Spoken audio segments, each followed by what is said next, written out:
All right, the manhunt for an assassin is over and people are celebrating, but the celebrations might surprise you. Daniel Penny has been acquitted. What does this mean for the community? Stay tuned as we deep dive into this and more stories coming up next.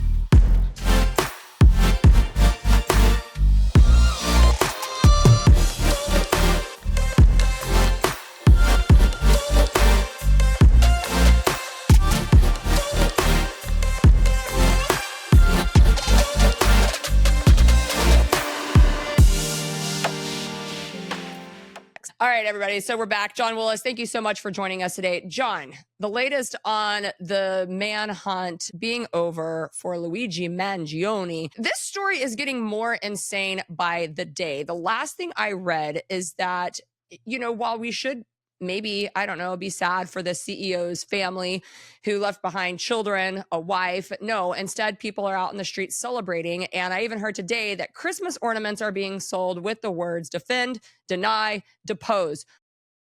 What in the world is happening in our society? Severe mental illness. That's the only way I can describe it. I mean, They are glorifying an assassin. And that's what this guy is. And I don't care, if Brian Thompson was the most evil CEO on the planet, which I don't think he was. This is ridiculous for them to glorify him like this. And what's interesting, if you go to the Daily Mail, it says it may seem bizarre, but many women, including me, which is the author, are captivated by the hot assassin. I know. Oh, it's so mentally disturbing. Yeah, they're calling him like a Dave Franco. People are calling for him to be in the next X-Men series, as if they're propping this guy up as a hero. I want to make one point really quick. Heroes do not kill people in cold blood in the dead of night and cover their faces and then run away. Heroes stand there and take full accountability for their actions. This guy is not a hero. He's a coward. So the fact that we're trying to prop him up as if he did something fantastic for society is just absolutely deranged in my book. I mean, we can have this conversation about what is wrong with the healthcare system. Because let's admit it, there's a lot that is wrong with the healthcare system. But to handle our grievances this way, where we now have vigilantes propping themselves up as heroes and murdering people as a way to actually deal with the problem, I think goes to show this long history of what has happened by us not actually being able to have conversations with people. Don't you think? Absolutely. And I think we have to take this a step further. I mean, this is the type of mayhem that the left has been wanting. And we know that, just reading up on this kid was a hardcore anti-capitalist. This is the type of mayhem that they like. And the fact that they're taking it this far by glorifying his actions is ridiculous. But, I want to take it a step further.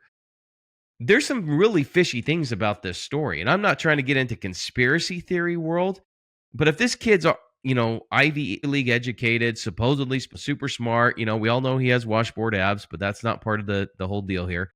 And groomed eyebrows. Yeah, exactly. But what's interesting is this kid supposedly super smart, that stupid to still have the weapon on him after? Has he never seen a movie before where you always ditch the murder weapon and he still has it with him? Are you kidding me? Around your manifesto with you on your body as if. And he had a fake ID and it just so happened to be on him. And the manifesto's on him. And it's just like, really? Really?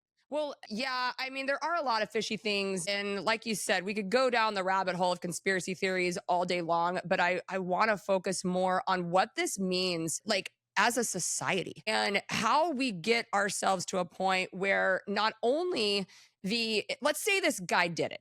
I mean, at this point, he's the alleged assassin, right? He hasn't been convicted. I think they just charged him today, arrested him, but he hasn't been convicted of it. So let's call him the alleged assassin. If this guy did end up doing it and he felt like there was some sort of entitlement that he was owed because of such a bad system in our country that led him to go and murder somebody in cold blood. And then you have an entire, I would call it a fringe segment of society that is out there celebrating this and propping him up to be the hero of some new movement. This speaks way more to me about what we have done as a society to these kids. How have we gotten here? How did we get to a point where we have created such entitled little brats that go and murder people in cold blood because that's how they need to solve their problems? They don't know how else to solve their problems. I think, honestly, I think this whole gentle parenting movement, and not to get on a soapbox here, but this is what we have created. When we have taken out the family, we have started to disintegrate the nuclear family. We have removed parents' rights to be able to discipline children, to tell them no. We're too afraid now as parents to say no to our children. This is what happens. You are 100% right. What is wrong with society is very clear. When you take God out of culture, when you pervert culture in a way where lies become truth and truth becomes lies, when you glorify murder and crime and violence that we see in Hollywood and on video games, when you completely remove discipline and accountability from raising your kids, where you cannot discipline your children, you cannot spank them, you cannot get after them, you cannot punish them because you're going to hurt them. When you get away from that, when you allow others to raise your own kids, they put their ideology and their mindset into those kids to the point where you get what you have today. What we are seeing today is basically a movement of kids thinking that this guy is John Wick. They think he's John Wick, because how slick he was with his gun, even though he really wasn't. For those of us who know how to handle Really firearms, wasn't. know that he wasn't really good at all. But, from the untrained eye, it looked pretty cool. But in reality, here's the deal. This kid, wherever his perversion started, whether it was at home, whether it was at school, or whether it was at college, to pervert his mind into thinking that this action was okay, and to even take it a step further on his YouTube page to tease that not only was this premeditated and planned, but he has more coming. There's more going to be coming out. This is just the start of it. He had a countdown on his YouTube page. I don't know if you saw that. A literal countdown. And it just said, if you're reading this, I'm already arrested. And then there was a very cryptic message at the end implying that this is just the beginning. So what does that mean? What normal, sane human being does stuff like this unless you have conditioned at a very young age for kids to think that this is okay? We have seen it in society before. This has happened before. History has proven it. Germany did the same thing with Hitler's youth. They brainwashed the kids into thinking that they were the glorified Aryan race. They were the perfect race. And anyone else, whether they were black, whether they were Jewish, whatever, were subhuman. They weren't viewed as human. And so when the time came for them to actually start doing the concentration camps, they were so desensitized, so conditioned into thinking, I have no problem with this because this is how I was raised, that they are an inferior race. They should be exterminated. Well, And that is what we see happening today. yeah, I have news for Luigi Mangione and all of his little cheer squad that is, clapping him along and celebrating him. When this new administration gets in office, like, daddy's home.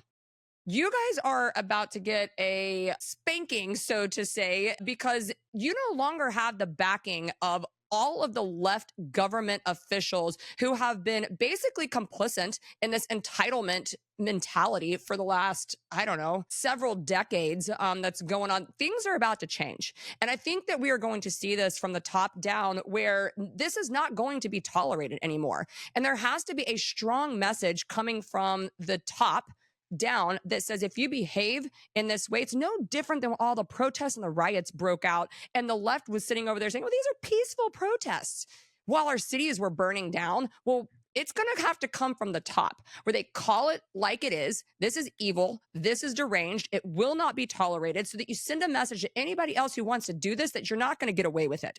Because if the old, let's be real, if the old administration was still in power, all they would be focusing on right now is, yeah, how broken our healthcare system is. And they would never outright say he was right to do this, but they would be sending subtle messages to them and to the other people who have the same mentality that this was okay, saying, you know what, we got your back. We've got your back. You're okay. And keep doing this. But this is all about to change here in about, I don't know, a month. Yeah.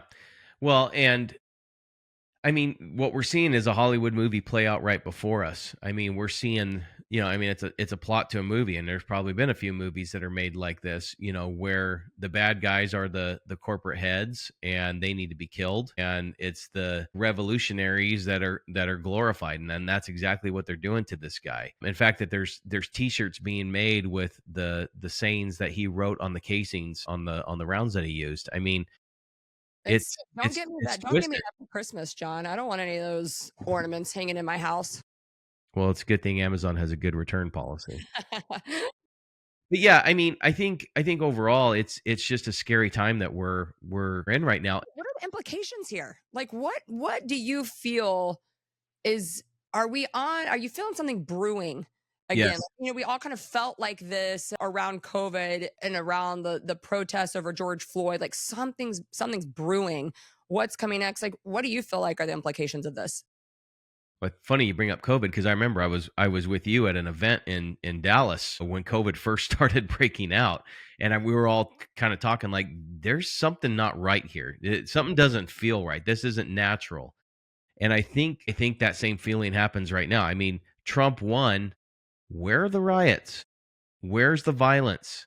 Hmm. Because that's what has historically been the case with the left when they lose, especially in 2016.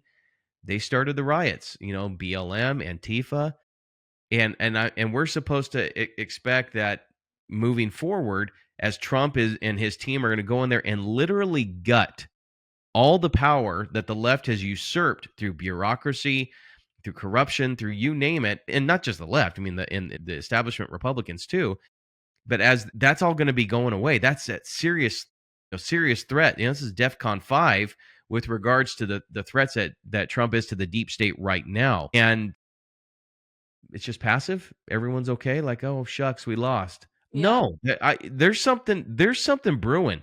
We all feel it. I hope I'm wrong, but we all feel that there's something going on behind the scenes. You have cryptic messages like Obama put out last week with his speech that use terms like we have to use all the force necessary or something to that effect in order to stop this. What does that mean? Newsom, the same thing. Newsom's very cavalier, and they're choosing their words very carefully right now. Is there something that is in the works that we're just not aware of yet? Is this Luigi part of the plan? I don't know, but I just feel in my gut that there's something going on that we're just not aware of yet. I think the difference, though, is going to be that you aren't going to have this perpetual message from the top. Having to hear White House briefings, like making justifications for a guy like this's actions, and then also continuing to shove all of the disproportionate, grievances against certain classes in our country. We aren't going to be hit over the head with that or have to hear that every single day like we did for the last 4 years when it came to anything that went wrong in this country. So I think that can mitigate it a little bit. I also think this big shift that we have seen in the power moving away from the legacy media into other platforms. I think that the messaging, they're sorely mistaken, thinking that they're just going to be able to continue these like movements by utilizing the same, I guess, methods as they were able to in the past. Like I still think they're going to be met with some resistance, and that has not been the case in the last several years. Well, that's also what makes me nervous because when they've had all that type of control and now that those tools have been taken away from them, there's not many other options that they have in order to maintain or regain that power. But I think we really need to look at the source of a lot of the problems that we have in our country and globally, but really it comes down to one thing. What's going on inside the home? Hmm. Do we have too many broken homes, too many broken families where parents are divorced? You have single mothers, single fathers, there's infidelity, there's all sorts of things that are happening within the four walls of a house that are either making or breaking the young kids that are in there. Amy, Hmm.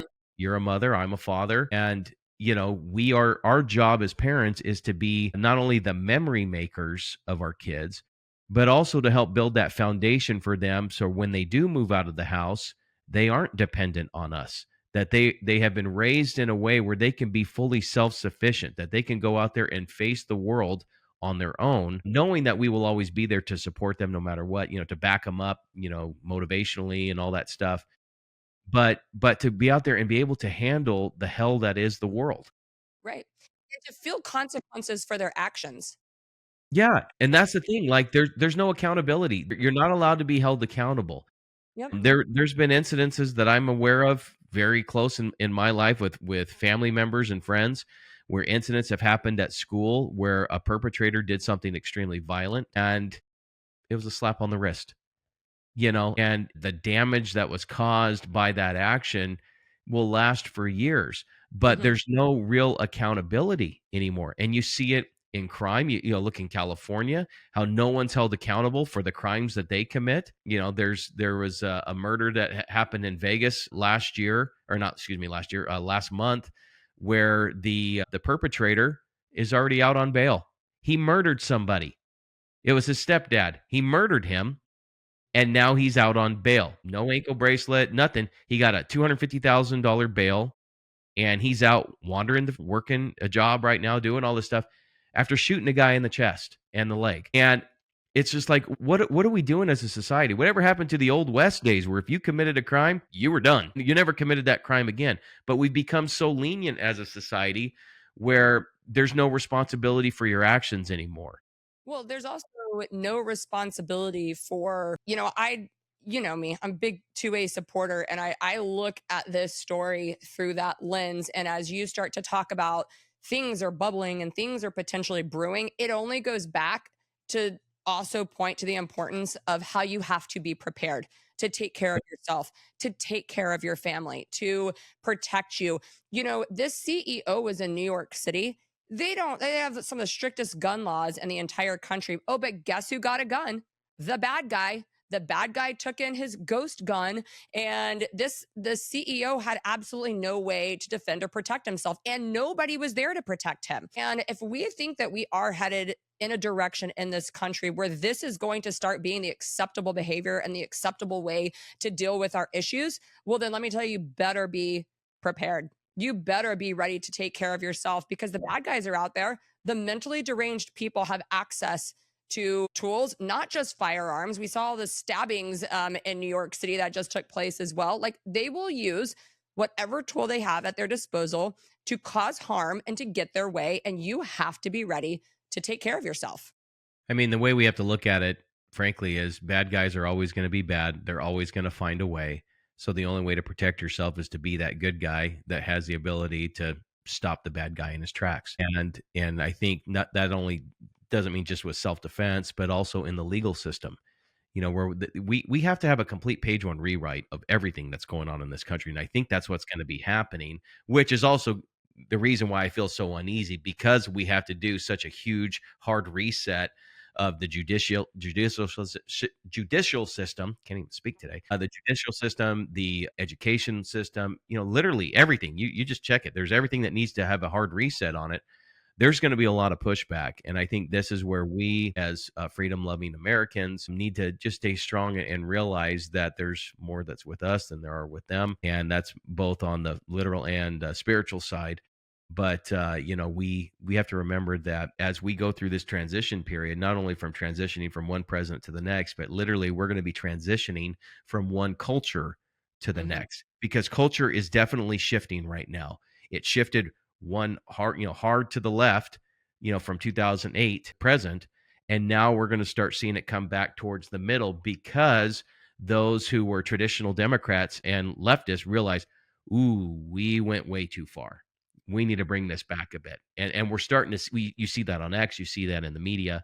So I mean, we're going to see this reset hopefully everything goes smoothly. But like I said, I got a feeling in my old gut here that there's more than meets the eye right now. So my little Well, John, Transformer thank you. quote I of always the love day. your perspective. And thank you guys for tuning in to the Amy Angle. Catch this episode and more at Play TV and go give us a follow. And we'll see you guys very soon.